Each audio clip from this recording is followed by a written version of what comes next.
For the kindergarten math standard number 2, students need to be able to sort and classify objects as well as recognize and create simple patterns. So an online virtual manipulative that I found would be helpful for this is at the nlvm.usu.edu website. And since we're dealing with kindergarten age, we would look at this first column here, and since it's shapes, we would go to the geometry one.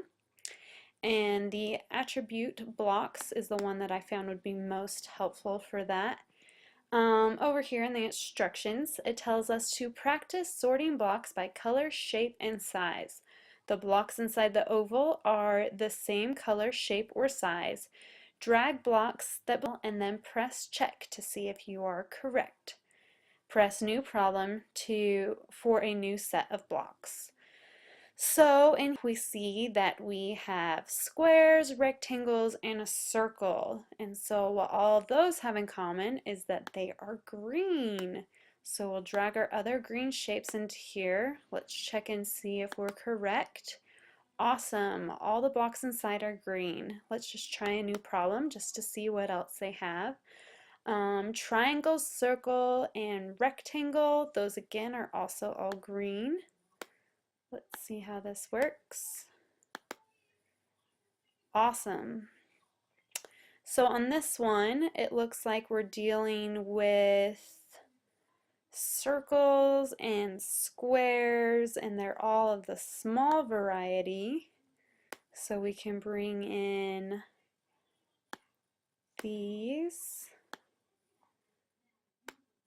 And let's just see as far as sizing goes. All of these shapes are about the same size. Let's check and see if that's correct. Correct, all blocks inside are small. So one thing that I think is cool about this manipulative is it's not just dealing with the shape, which we actually didn't get to a problem that shows shape, but some of them you just find all of the squares, but it deals with shape, color, or size. So students are able to explore those three different categories, and they're able to find instant feedback on what they're doing and check themselves and kind of progress at their own pace, which I think is really nice. And I think that it just covers a lot of areas that would be really helpful for that age.